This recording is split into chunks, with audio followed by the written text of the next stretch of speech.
Good day, everyone. In the previous activity, you already learned how to find the measures of central tendency for group data or finding mean, median, and mode. So today, you will be able to determine or find the measures of positions for group data. So as what you see here, I use the same data that you used before or in your activity number 4. So you will observe that I only used 4 columns, which are scores, frequency, lower boundary, and less than cumulative frequency. So these 4 columns is important in terms of finding the measures of positions for group data. So, the first task is to find quartile 1 class. Positions of quartile 1 class using the formula Q sub 1 is equal to K over N divided into 4 is equal to 1 times 28. 28 is coming from this one, the total number of frequency, over 4. 4 is this quartile. So we all know that quartile is divided into 4 equal parts. So 1 times 28, 28 divided into 4, we will be having 7. So the 7th position can be located on less than cumulative frequency. So dito tayo magpo-focus. So as what you see here, wala naman tayong 7. So dun tayo sa magkakaroon ng 7 or 7 contained. So note that the 7th to 9th scores belong to 16 to 20. So that is the this row. Dito tayo magpo-focus sa row na to.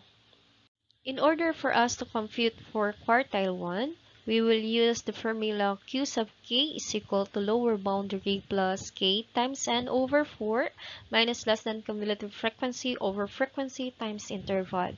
So you already learned or you already found out what is the value for this.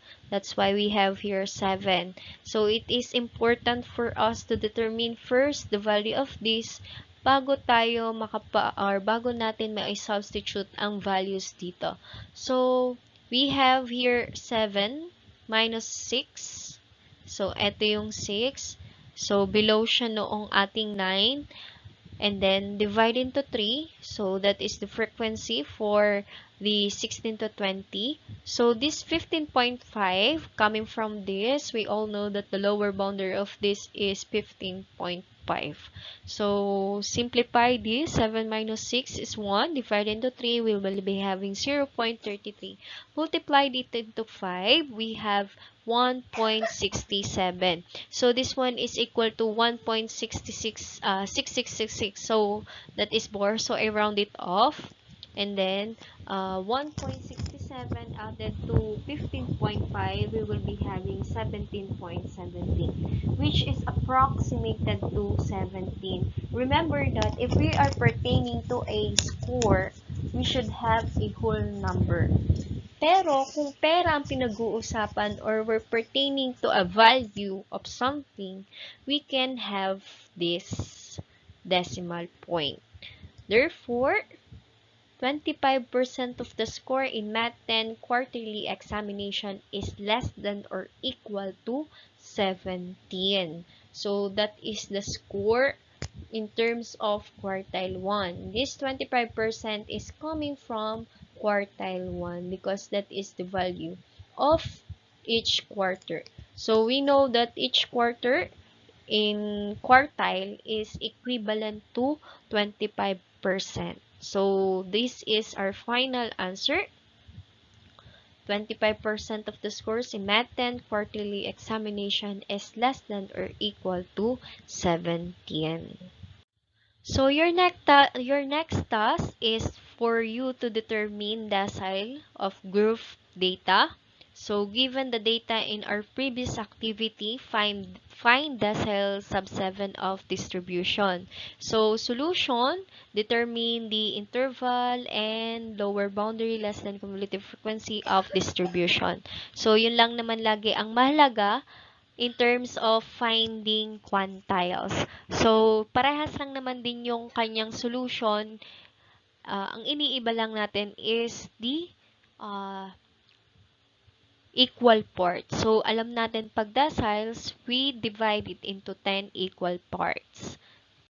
So, gaya nga nung sinabi kanina, we need or we will use the previous data. So, dun pa rin tayo magpo-focus dun sa scores in Math 10 quarterly examination, which has a interval of 5 and the total number of data, which is 28, or we have 28 students.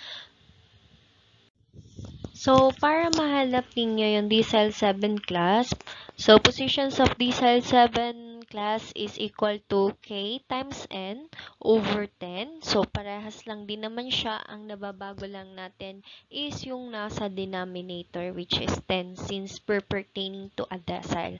Decile is divided into 10 equal parts. So, we have 7 coming from this, multiplied to 28, the total number of our data, divided into 10. So, we will be having 196 divided into 10 is equal to 19.6 position. So, this one is located on this one. And now, let's substitute the given values into our formula. So, our formula for finding decile 7 is equal to, so, para makompute natin ang decile 7, we will use the given formula. So, napakahalaga na hanapin muna natin yung value nito para alam natin kung saan tayo magfo-focus na row. So, we already learned that the value for this is equivalent to 19.6, and 19.6 falls in this less than cumulative frequency, which has a score of 21 to 25. And then substitute the given value. So the lower boundary of that is 20.5 added to 19.6 subtracted to a number below on 23, which is 9, divided into 14, that is the frequency here, multiplied to the interval, which is 5. So simplify this using PEMDA. So we will start first on the given parenthesis, and 19.6 minus 9 divided into 14 is equivalent to 0.7571 multiplied to 5. Then if we add it into 20.5, we will be having now 24.2855, which is approximated to 24. Don't forget, if we're pertaining to score, we need to use a whole number. So therefore, 70% of the scores in Math 10 quarterly examination is less than or equal to 24. So 70% is coming from decile 7. We all know that deciles is divided into 10 equal parts. Next naman natin is for percentiles group data. So, given the data in our previous activity, find percentile 30 of distribution. So, solution, determine first the interval and lower boundary less than cumulative frequency of the distribution. So, dun tayo magpo-focus mga anak kung saan hahanapin muna natin yung position ng 30. So, P sub 30 is equal to 30 times 28 multiplied to, divided into 100, we will be having 840 divided to 100, which is equivalent to 8.4 position.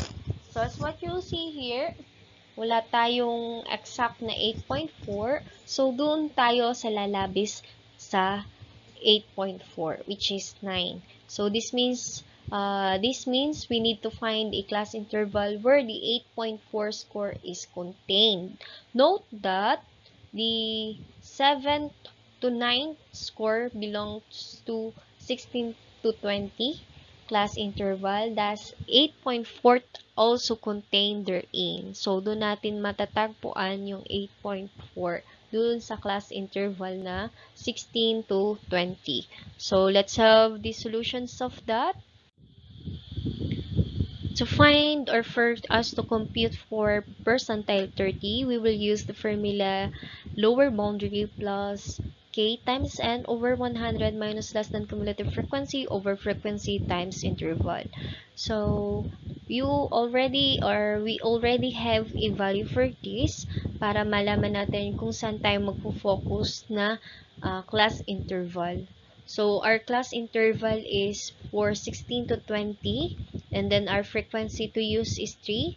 15.5 ang ating lower boundary, and for our less than cumulative frequency, which is 6. So let's substitute it into our formula. So we will be having 15.5 added to 8.4 minus 6 over 3 times the interval, which is 5. So simplify this, we will be having now 15.5 added to 0.8 times 5. 0.8 is came from this 8.4 minus 6 divided to 3, and then that is 0.8 multiplied to 5, that is 4. And then 4 added to 15.5, we have 19.5, which is approximated to 20. Again, don't forget that in terms of score, we need to use a whole number. That's why we have approximated to 20. Therefore, 30% of the scores in Math 10 quarterly examination is less than or equal to 20. So that is how simple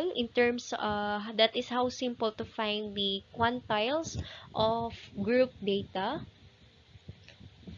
So hoping that you learn how to interpret or how to solve for the given set of quantiles. So that will be all. Have a nice day and God bless you all.